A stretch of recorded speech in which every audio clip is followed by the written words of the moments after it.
आज हम लोग आपकी कक्षा 12 में राष्ट्र कवि मैथिली शरण गुप्त जी द्वारा रचित कैकेयी का अनुताप शीर्षक से कविता है।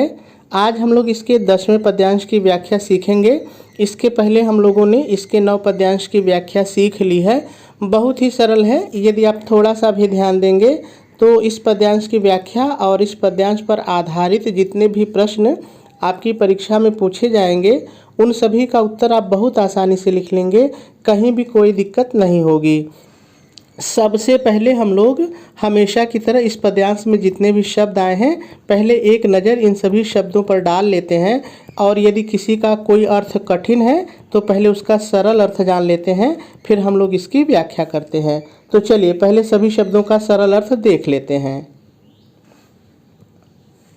हाँ, देखिए ये दुख सूचक शब्द है, इसका कोई अलग से अर्थ नहीं है। रानी जो है कई वो पश्चाताप कर रही हैं, तो ये दुख सूचक शब्द है। ठीक है। दंड आप समझ रहे हैं, दंड माने सजा, या दंड भी सरल है तो दंड भी कह सकते हैं। कौन सरल है, प्रश्नवाचक शब्द है, ये भी क्या प्रश्नवाचक शब्द है। ठीक है। उसे मतलब उससे, उसे मतलब उससे। डरूंगी सरल है, ऐसे ही रहेगा। अब भी ये भी सरल है। ठीक है। मेरा विचार कुछ, तीनों शब्द सरल हैं। दयापूर्ण, दयापूर्ण भी सरल ही ऐसे ही रहेगा। ठीक है। हो तब भी, कोई भी शब्द कठिन नहीं है।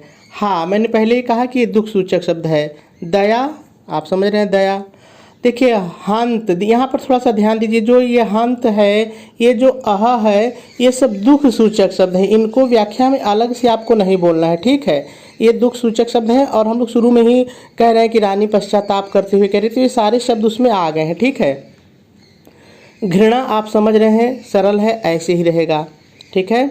वह, ये भी सरल ही है ऐसे ही रहेगा। वह करुणा, ये सारे शब्द सरल हैं। ठीक है। वैतरणी, देखिए वैतरणी एक नदी है। ऐसा माना जाता है कि ये नदी जो है नर्क में बहती है, और जो गंदा काम किए रहता है, जो गड़बड़ काम किए रहता है ना, उसको सज़ा दी जाती है, इसी नदी में डुबोया जाता है। सरल है ऐसे ही रहेगा। आज, ये भी सरल है ऐसे रहेगा। जाह्नवी, आप खूब पर्यायवाची गंगा का याद किए हैं, तो जाह्नवी जो है ये गंगा नदी का पर्यायवाची है, तो गंगा। वरुणा, वरुणा भी एक नदी है। ये दोनों नदियाँ बड़ी पवित्र मानी जाती हैं, तो वरुणा भी नदी है। ठीक है। सह सकती हूँ, सरल है। चिर मतलब चिरंतर काल तक, यानी लंबे समय तक, युगों युगों तक, हजारों साल तक, सैकड़ों वर्षों तक। चिर का मतलब लंबा समय होता है, आप कुछ भी कह सकते हैं। ठीक है। नरक आप समझ ही रहे हैं, नरक। सुने, सरल है ये भी। सुविचारी मतलब विचार करके, सुविचारी मतलब अच्छी तरह से सोच समझ करके। ठीक है। पर मुझे स्वर्ग की दया दंड से भारी, सारे शब्द सरल हैं, कुछ भी इसमें कठिन नहीं है। अगर कुछ बदलाव करना होगा तो व्याख्या के समय हम लोग कर लेंगे। ठीक है।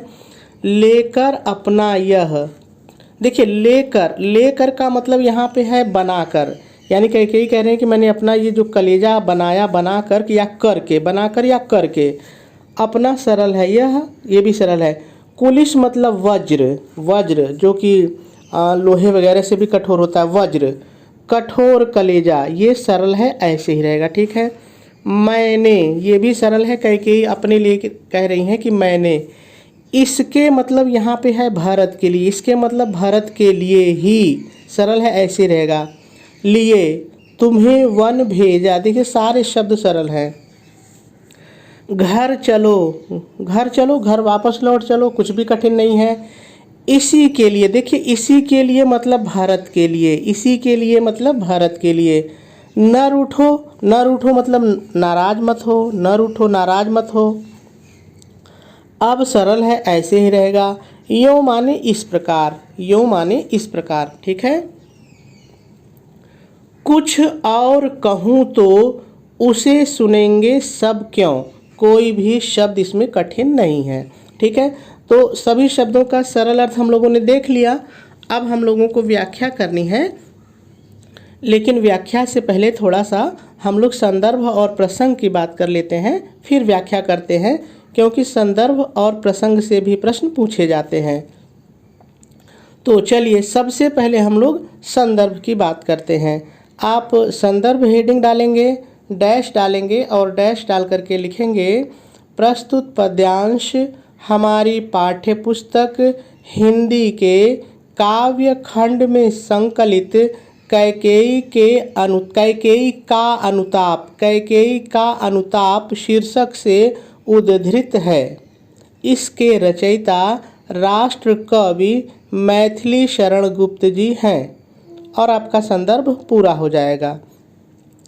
चलिए अब प्रसंग की बात करते हैं। आपको पता है कि किसी भी पद्यांश की जो मुख्य बात होती है उसी का एक छोटा सा हिस्सा हम प्रसंग बना लेते हैं। तो इसमें क्या प्रसंग होगा, ध्यान से सुनिए।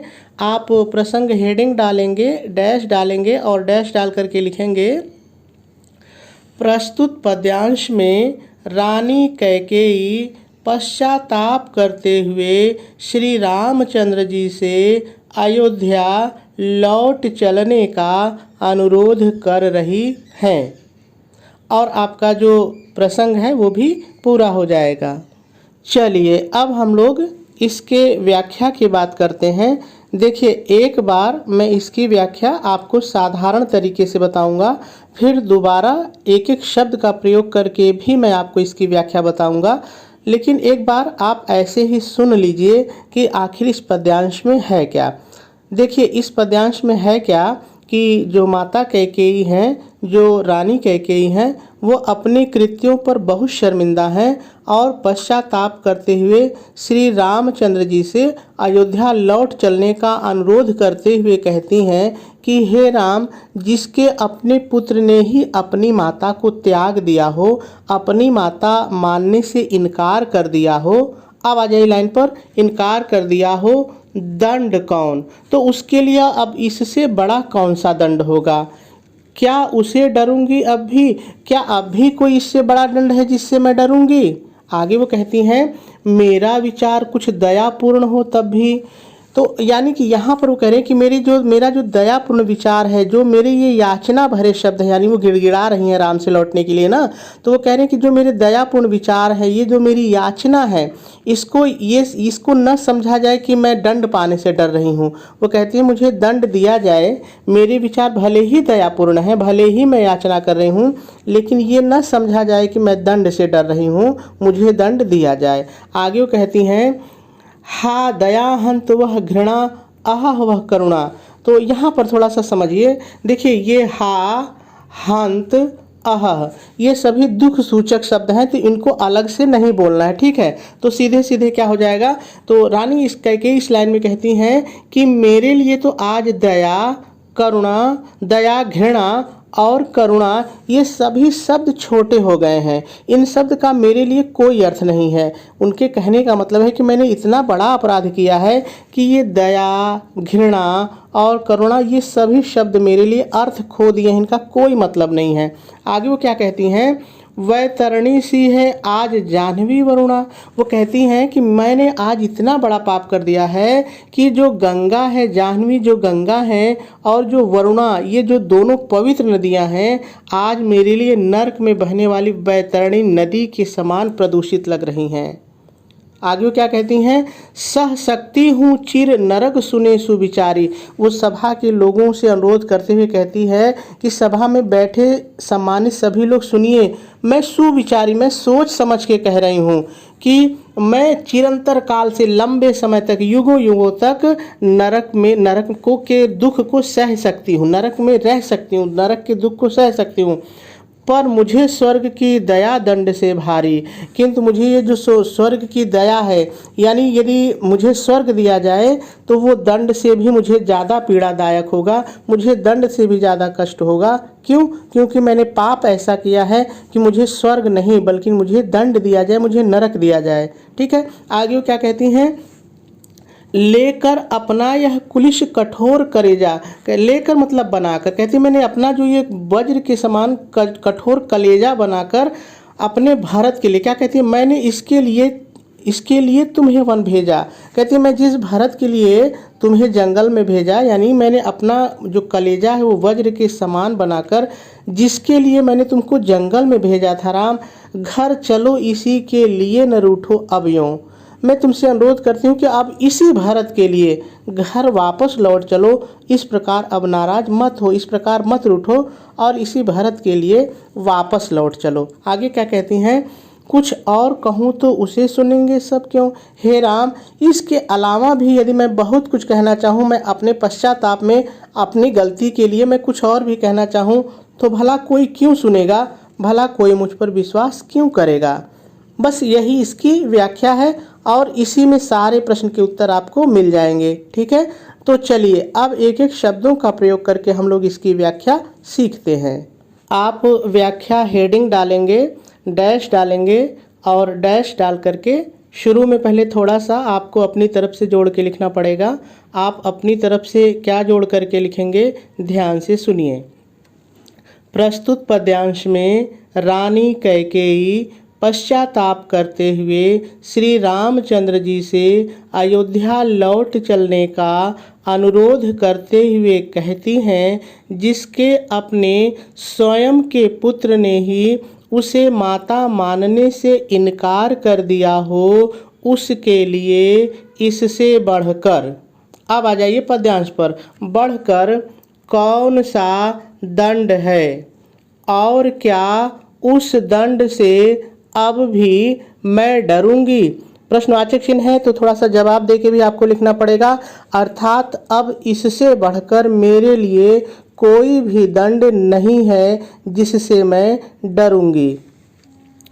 मेरा विचार कुछ दयापूर्ण भले ही है, फिर भी, अब आपको अपने से जोड़ना है, फिर भी यह न समझा जाए कि मैं दंड से डर रही हूँ और मुझे जो भी उचित दंड हो वो दिया जाए। ठीक है, पूर्ण विराम लगाएंगे और आगे लिखेंगे, दया, घृणा और करुणा जैसे शब्द मेरे लिए अर्थहीन है, अर्थात मैंने इतना बड़ा पाप किया है कि इन शब्दों का मेरे लिए कोई अर्थ नहीं है। गंगा और वरुणा जैसी पवित्र नदियाँ भी आज मेरे लिए नरक में बहने वाली वैतरणी नदी के समान प्रदूषित हैं। मैं, अपने से जोड़िए, मैं सोच समझ करके कह रही हूँ, सभा में उपस्थित सभी लोग ध्यान से सुने।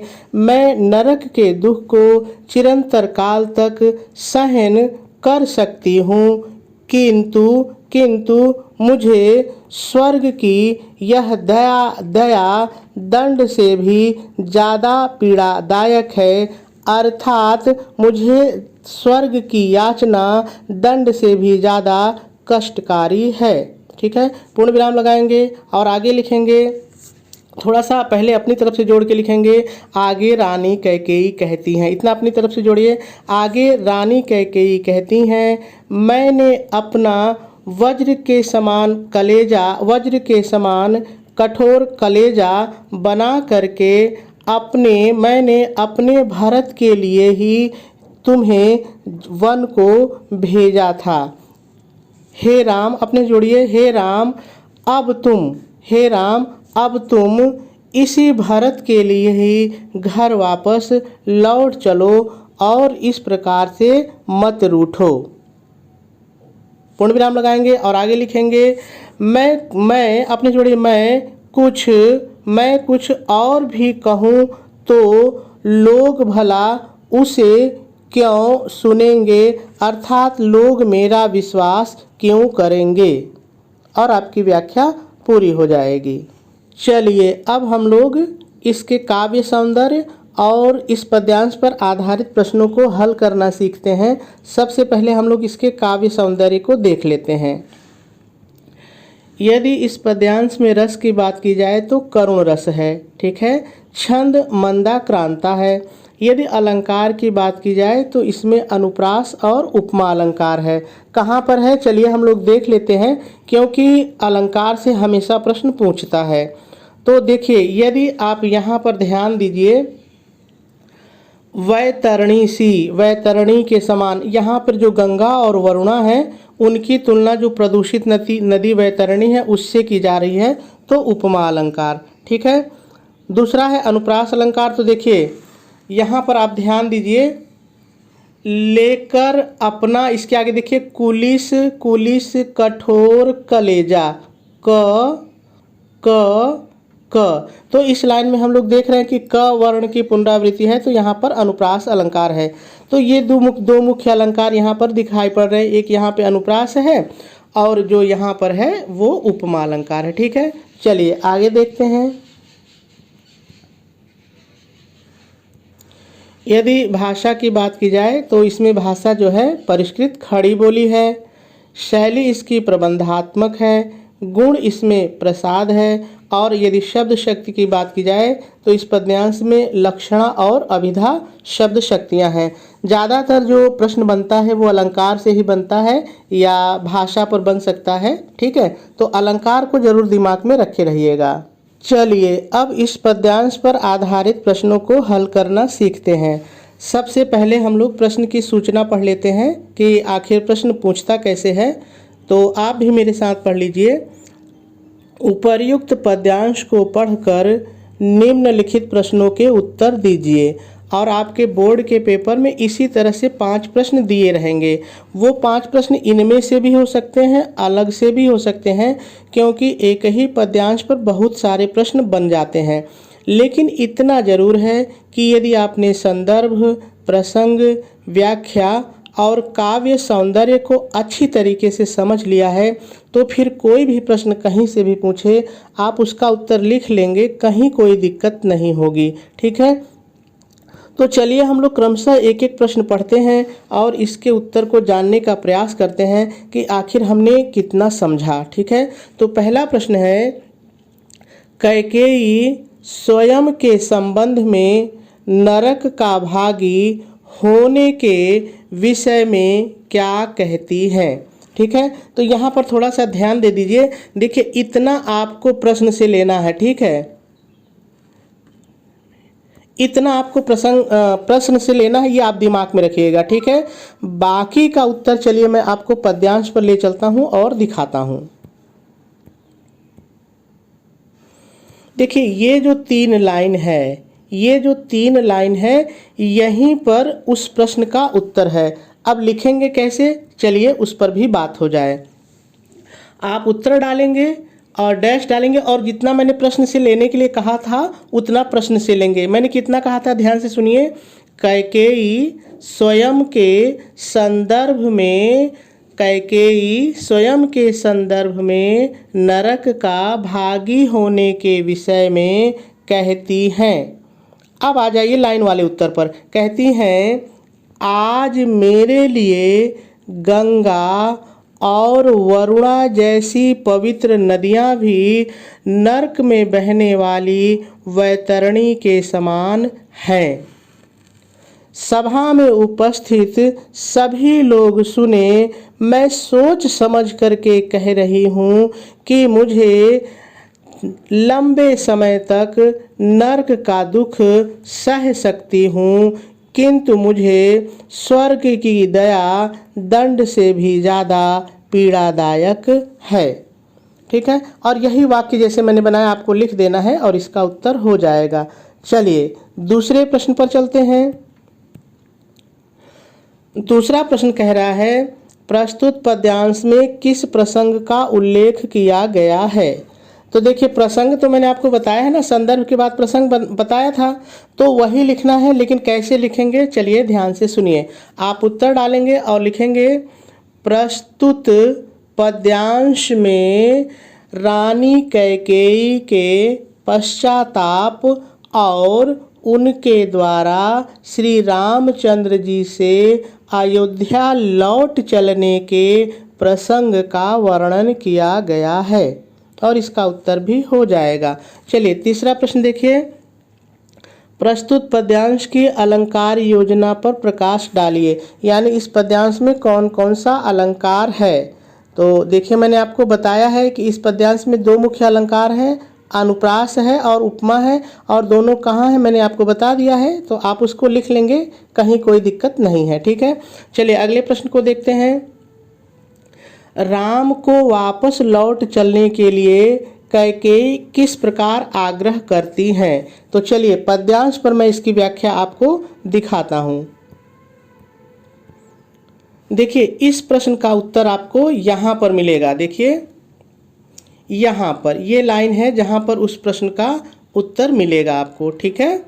तो अब इसको लिखेंगे कैसे, चलिए इस पर बात करते हैं। तो प्रश्न का पहले थोड़ा हिस्सा लेना पड़ेगा। तो चलिए प्रश्न पर देखते हैं कि कितना प्रश्न से लेना पड़ेगा।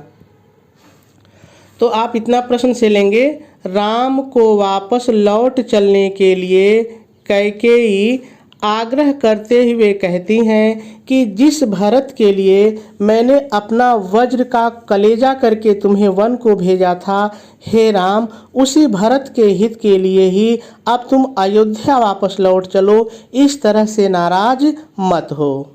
और इसका भी उत्तर हो जाएगा। तो देखिए थोड़ी सी यदि आप में समझ आ जाए तो कोई भी प्रश्न का उत्तर कठिन आपके लिए नहीं होगा, ठीक है। चलिए अब अंतिम प्रश्न पर चलते हैं। रेखांकित अंश की व्याख्या कीजिए, ठीक है। तो चलिए देखते हैं कि रेखांकित अंश की व्याख्या कहाँ पर है, लाइन कहाँ पर खींची गई है। तो देखिए यदि आप ध्यान दीजिए तो यहाँ पर लाइन खींची गई है। ये दो ऐसी लाइन है जिसकी आपको व्याख्या करनी है, ठीक है। तो जैसे मैंने बताया है आपको उत्तर डालना है, हेडिंग डालनी है रेखांकित अंश की व्याख्या, ठीक है। डैश डालना है और डैश डाल करके थोड़ा सा आपको अपनी तरफ से जोड़ के लिखना पड़ेगा। क्या लिखना पड़ेगा, ध्यान से सुनिए। प्रस्तुत रेखांकित अंश में, देखिए आप पद्यांश नहीं लिखेंगे क्योंकि आप लाइन की व्याख्या कर रहे हैं ना, तो आप लिखेंगे प्रस्तुत रेखांकित अंश में या प्रस्तुत पंक्तियों में, ऐसे लिखेंगे, ठीक है। पंक्तियों में कैकेयी पश्चाताप करते हुए श्री रामचंद्र जी से अयोध्या वापस लौट चलने का आग्रह करते हुए कहती हैं। अब इस दो लाइन की व्याख्या मैंने जैसे बताई है वैसे ही आपको लिख देनी है, ठीक है। तो मेरे ख्याल से बात आपको समझ में आ गई होगी।